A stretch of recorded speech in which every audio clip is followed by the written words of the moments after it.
Fundação da Liberdade Econômica é um centro de pensamento, produção de conhecimento e formação de lideranças políticas que se baseia na defesa do liberalismo econômico e do conservadorismo como forma de gestão. Para mais informações, acesse flebrasil.org.br. Olá a todos, eu sou Eduardo Fayet, da Fundação da Liberdade Econômica, e este é mais um episódio do Liberdade em Foco, o podcast da Fundação da Liberdade Econômica.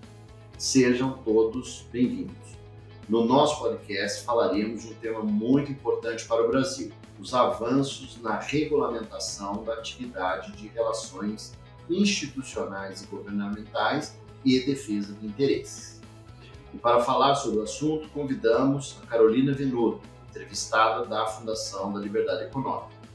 Carolina é graduada em Direito e pós-graduada em Direito Público e em Ciência Política. É sócia-diretora da Ética, Inteligência e Política e presidente da Associação Brasileira de Relações Institucionais e Governamentais, a ABRINC. Carolina, é uma satisfação recebê-la aqui no podcast da Fundação da Liberdade Econômica. Seja bem-vinda. Eu que agradeço, Eduardo, estou sempre à disposição. Muito interessante esse avanço que o Brasil dá, né, em prol da maturidade da democracia, né, com a aprovação do projeto de lei 1202 na Câmara dos Deputados. A gente sabe que essa é uma primeira fase, ainda tem a aprovação no Senado, né, para a promulgação definitiva da lei, mas é um assunto que já vale aí reflexões e que a gente precisa informando as pessoas quanto à sua relevância. E aí, nesse caso, eu queria que você destacasse, né, exatamente qual é a relevância da aprovação desse projeto de lei que regulamenta a atividade de defesa de interesse no Brasil. Bom, Eduardo, de fato, esse não é um assunto que é novidade no Congresso Nacional. Ele já tramita nas casas há bastante tempo, mais de 30 anos que esse assunto corre pelos corredores do Congresso. Mas, sem dúvida, foi através do PL 1202, que é datado de 2007, então também é uma proposta bem antiga. Aí ele tinha outras propostas apensadas, então dá para a gente ver que não é um assunto que surgiu de repente, é algo que vem sendo discutido de fato. E, sem dúvida, agora esse ano, uma proposta, né, que foi encabeçada pelo então relator de plenário, o deputado Lafayette de Andrada, onde ele faz um substitutivo, fazendo uma conformação de todas as propostas em tramitação. Então, a grande importância dessa deliberação que tivemos esse ano é, de fato, termos hoje uma proposta madura, né, que reuniu todos os debates que têm sido feitos no Congresso já há mais de 30 anos e, de fato, agora a gente passa para a Casa Revisora, né? A primeira vez que a gente tem uma proposta com o apoio dos parlamentares, uma proposta também com o apoio do então governo, uma vez que um dos projetos apensados era de autoria do Executivo Federal. Então, o relator conseguiu fazer uma grande conciliação aí das propostas, dos interesses, e através desse substitutivo agora a gente passa para a Casa Revisora. É um primeiro passo, mas é um grande passo, sem dúvida, até porque a Câmara, por natureza, tem uma dificuldade um pouco maior de se fazer avançar as pautas, até pelo tamanho, quantidade de pessoas envolvidas. Então, a nossa expectativa é que no Senado a demora seja um pouco menor, né? Até porque houve, de fato, na Câmara, houve um consenso tão grande que a votação foi simbólica. Nem sequer houve votação extensiva para você ter uma ideia de como, de fato, se chegou a um consenso, um amadurecimento do assunto. Então, a nossa perspectiva é que no Senado isso seja mais rápido. Carolina, uma questão que é importante destacar aqui até para o ouvinte, né, que você citou rapidamente, nas minhas pesquisas vi em 1984 foi o primeiro projeto de lei relativo, né, à atividade de relações institucionais e governamentais do nosso ex-senador, vice-presidente e ministro Marco Maciel, né? E isso vem sendo tratado dentro do Congresso de forma democrática, de forma, né, dialógica e transparente há bastante tempo. Eu acho que isso é importante destacar, porque a gente viu algumas críticas, né, na imprensa, né, de entidades quanto a esse PL que avançou na Câmara, como você muito bem explicou. E aí, quais os esclarecimentos que a gente poderia fazer para os principais pontos de críticas, inclusive essa, né, foi uma crítica do tempo que foi feita de forma atropelada. Isso obviamente não corresponde à verdade, né, porque está aí 30 anos, mais de 30 anos, né, sendo discutido esse assunto, e também porque o Brasil é um país que precisa ter maior maturidade democrática, né, e a maior parte dos países, ou grande parte dos países desenvolvidos e democráticos do mundo tem uma regulamentação sobre defesa de interesses. Isso também é importante destacar. Mas eu gostaria de ouvir aí quais esclarecimentos que você gostaria de fazer quanto às críticas efetuadas. Bom, primeiramente essa que você já começou, né, na pergunta com relação a um possível aceleramento, né, dessa discussão, de fato não se mostra razoável, né, o assunto é discutido há muito tempo. O que aconteceu é que houve um requerimento de urgência para que a matéria pudesse ser votada direto no plenário. O processo legislativo ele é dinâmico, né? O regimento interno de ambas as casas traz uma série de ferramentas que são utilizadas pelos profissionais de representação de interesse para fazer uma matéria andar, para segurar uma matéria, e o requerimento de urgência foi um artifício utilizado, né, encabeçado também pelo deputado Lafayette e outros líderes, né, também é importante frisar isso, para que houvesse a inclusão da matéria na pauta, na ordem do dia. Né? A gente sabe que a gente está no final de legislatura, então final também, né, de governo, então são diversas as pautas que são prioridades no momento, e se não houvesse um artifício regimental para acelerar a inclusão na pauta, de fato isso não seria uma das prioridades. Então, não houve nenhum tipo de aceleramento nessa discussão, ela correu da forma que deveria ocorrer, então apenas foi apresentado esse requerimento de urgência para que a matéria pudesse ser votada ainda esse ano, que de fato aconteceu. Para além dessa crítica que a gente pôde observar, né, é importante frisar que nenhum texto de lei é perfeito e acabado ali no plenário. Né? A gente, inclusive, brinca que não existe o texto perfeito, existe o texto votável. Porque isso faz parte do processo democrático, ainda mais por uma atividade que, como você colocou, é tão essencial para o exercício em si da democracia. Então, são muitos atores envolvidos, são muitas partes que, de fato, vão ser impactadas. É importante também a gente frisar que a gente está saindo de uma situação que não tem regra nenhuma, né, com relação a essas interações, né? Até vou fazer um parênteses que existem regras principalmente na área penal, né, a gente já tem crime, ou seja, a gente já tem lei que diz o que é o desvio dessa interação. Estatuto do Servidor, Código de Conduta da Alta Administração, Lei da Empresa Limpa, enfim, eu acho que no nosso conjunto de normas já traz bastante o que não deve ser feito. Né? E o grande avanço dessa nova lei é trazer o que pode ser feito, né? Quais são as prerrogativas desses profissionais, do agente público e, ao final, da sociedade como um todo. Então, a gente está saindo dessa situação que não tem regra nenhuma para uma situação que vai ter, sim, uma regra. Então, é natural que as pessoas se preocupem e tenham algum tipo de resistência a tudo que vem de novo e que vai impactar no dia a dia, né, da sua atuação. Então, isso faz parte, as críticas são sempre muito positivas, elas normalmente tornam a lei melhor, né, e mais factível. Às vezes a gente está ali tão debruçado num assunto que não percebe que isso pode impactar um outro setor ou uma outra realidade. Então, já faço esse disclaimer que as críticas são sempre muito positivas e acho que todas elas foram fundamentais para que o texto pudesse sair de uma forma tranquila como ele saiu da Câmara. Mas, para além do tempo de tramitação, eu destaco aqui uma outra crítica que a gente observou, né, que foi com relação à publicização dos documentos trocados, né, entre setor privado e setor público. Havia uma expectativa de uma parte das pessoas que participaram dessa discussão de que absolutamente tudo que fosse trocado entre as partes fosse publicizado. E no nosso ponto de vista, isso não seria positivo, porque existem uma série de informações que são sigilosas, quer por força de lei, quer por força de sigilo empresarial mesmo. Você abrir informações que podem impactar o modelo de negócio de empresas ou mesmo, às vezes, não informações empresariais, mas informações estratégicas, por exemplo, de articulação política de uma ONG, de um movimento social, você antecipar o que um movimento social, por exemplo, está organizando, isso poderia trazer prejuízo para a defesa de interesse em si. Né? Então, eu sou advogada, né, e a gente sempre acaba fazendo um paralelo, né, com a realidade no âmbito jurídico. E no âmbito jurídico, o próprio processo, por vezes, restringe a publicização de algumas informações, exatamente porque essas informações podem impactar o modelo de negócio de uma empresa ou mesmo a atuação de um movimento social.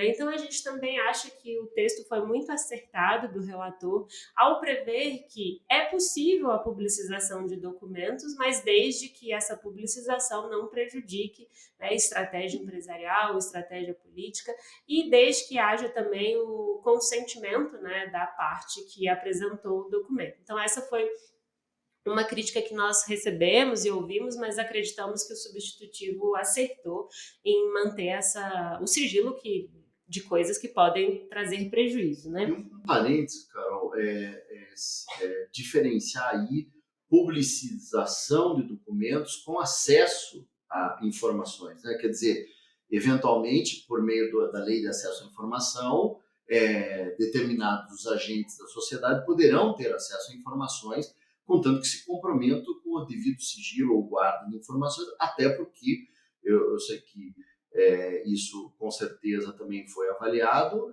nós temos a Lei Geral de Proteção de Dados, né, que também impede, né, a divulgação, por exemplo, de nome de pessoas, número de documentos e etc., que estão muitas vezes nesses documentos que são trocados com o setor público. Né? Perfeitamente, Eduardo. Essa foi também uma preocupação do relator, pois a lei de acesso à informação ela é anterior à lei de proteção de dados, então você, ao fazer esse substitutivo, ele faz referência, de fato, à lei de proteção de dados, por entender que hoje ela é mais abrangente e, por isso, ela por si só já traria aí uma série de impedimentos para dar publicidade, né, para essas informações. Outras críticas que a gente ouviu também foi com relação a hospitalidades, né? O projeto trata sobre hospitalidades legítimas e ilegítimas, né? E define quais seriam essas hospitalidades, né?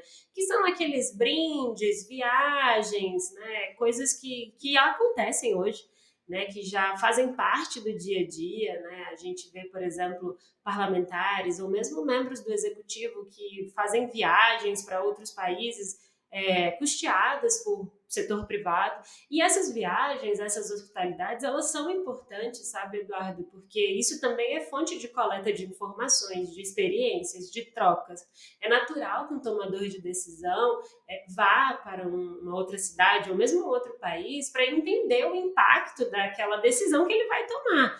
Né, ou fazer um benchmarking, ver o que deu certo em outros lugares. Então, isso é salutar para o processo de políticas públicas. Né? E o que o relator fez também, no nosso ponto de vista, de uma forma bastante acertada, foi equiparar as regras que já existem no âmbito do executivo aos outros entes, né, que serão afetados aí por essa lei. Então, a gente acredita que foi muito bem dosado, né, ele traz, a gente, mais uma vez, está saindo de uma situação que não tem nada, para agora sim, uma situação que tem regras, que tem limites, eventualmente a gente pode até rediscutir se esses limites foram suficientes, mas acho que uma vez que ele faz uma equiparação a limites que já são postos no âmbito do executivo, também foi bastante acertado, porque não é uma lei nova, não é uma lei que vai ter que ser interpretada, são regras que já são interpretadas e que já têm uso próprio. Então, eventualmente, a gente pode rever se foi suficiente, mas acho que para um primeiro passo, nada melhor do que fazer uma equiparação de algo que já existe, que já funciona, que já é aplicado. Né? Um outro ponto que é importante colocar aqui é que essa lei ela atinge o setor privado, grandes empresas, né? Mas também ela foi feita para trazer garantias de representação de toda a sociedade, não só de grandes empresas. Então, algumas críticas que falaram que essa lei, caso entre em vigor, né, ela diminui a participação social ou cria algum tipo de revanchismo através de algumas penalidades, no nosso ponto de vista, muito antes pelo contrário, ela garante a participação social. Eu gosto de ver esse substitutivo como uma carta de prerrogativas mesmo. Quando o relator, né, coloca lá no substitutivo que a autoridade pública tem que promover a isonomia de acesso, tem que buscar ouvir os dois lados, né, prever o credenciamento para acessar as casas de quem quer que esteja fazendo defesa de interesse em condições iguais a outros agentes privados, por exemplo, condições de jornalistas, né? Hoje, a gente que faz defesa de interesses tem uma dificuldade de acessar as casas gigantesca, coisa que, por exemplo, um jornalista que está indo lá fazer uma cobertura não tem. Então, isso é uma grande prerrogativa para todos os profissionais, não só das grandes empresas, mas também de ONGs, que muitas vezes não conseguem ter acesso às casas, né? Então, de toda a sociedade. É realmente uma carta de prerrogativa da sociedade participar da formulação de políticas públicas. Acho que essas foram as principais críticas aí que a gente ouviu, mas como você pode ver, foram muito pequenas frente aos inúmeros avanços que essa lei vai trazer.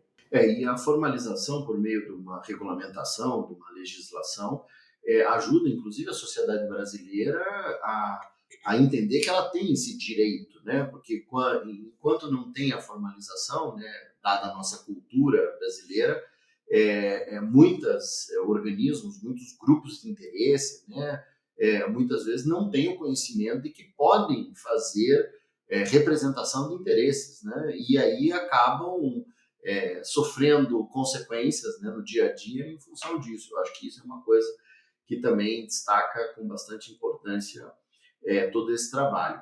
E aí eu queria saber mais especificamente quais são as ações e esforços que a ABRIG, né, que você preside, realizou para que essa legislação, essa formalização avançasse dentro do Congresso Nacional. Perfeito, Eduardo. Essa é uma bandeira nossa desde 2016, né? A associação aprovou numa Assembleia Geral que essa seria uma pauta a ser perseguida por nós, né? Lá em 2016, a gente ainda ouvia, por exemplo, pessoas questionarem se os próprios representantes de interesse gostariam de ser regulamentados, né? Então, a partir daí, a gente vai à praça pública realmente, entende que isso é importante. E a partir daí também a gente passa principalmente a fornecer condições para que essa regulamentação saia, mas não só para que ela saia, para que também quando ela saia, esses profissionais tenham condições de aplicá-la, né? Então acho que a primeira coisa que a gente fez foi capacitar, né? Isso é um braço muito importante da nossa entidade,